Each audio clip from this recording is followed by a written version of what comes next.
The EU considers unacceptable the suspension of Radio France International and France 24 in Niger. This measure is a serious violation of the right to information and freedom of expression.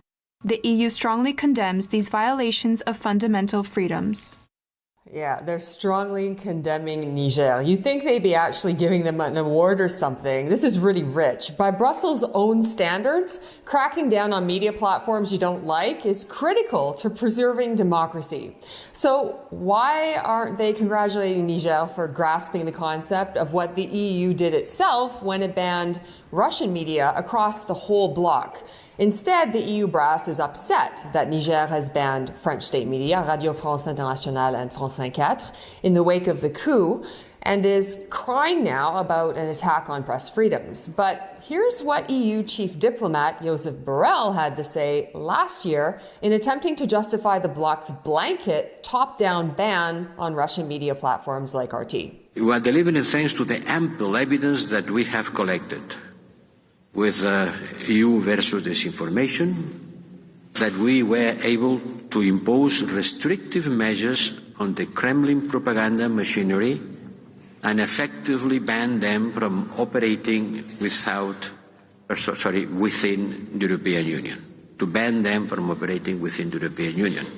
And on doing that, we are not attacking the freedom of expression, we are just protecting the freedom of expression. That sounds super democratic. So basically what he's saying there is that the EU collected evidence on their own and then judged it and then implemented the ban. I'm pretty sure that, the new coup leaders in Niger probably can say that they did exactly the same thing. So censorship, according to Joseph Borrell, is actually just protecting free speech by rebranding dissent as, quote, disinformation. Way to open the door for any and every country to spin dissent as a national security threat. The French Foreign Affairs Ministry also reacted, saying that the French media censorship in Niger, quote, takes place in a context of authoritarian repression. Where were they, the French government, when the EU was doing exactly the same thing to Russian-linked media that platformed French journalists? I wonder if these big European defenders of free speech have noticed that the list of websites that now require Europeans to use a VPN within Europe in order to circumvent European censorship efforts has never been so long. So now these same folks responsible for information crackdowns at home are positioning themselves as protectors of the free press and free speech in Niger.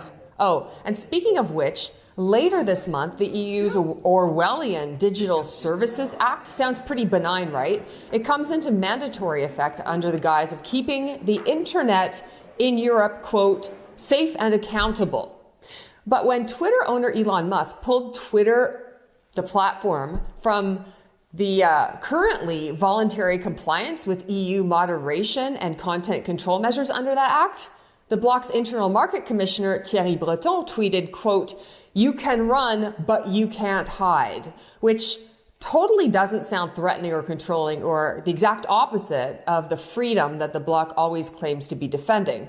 What he means is that under these new measures, platforms like Twitter, connected with, quote, fact checkers, civil society, and third-party organizations with specific expertise on disinformation, well, they're going to have to all work together mandatorily now. In other words, avid gatekeepers of the establishment narrative are going to be policing media platforms. And on August 25th, adherence will no longer be voluntary.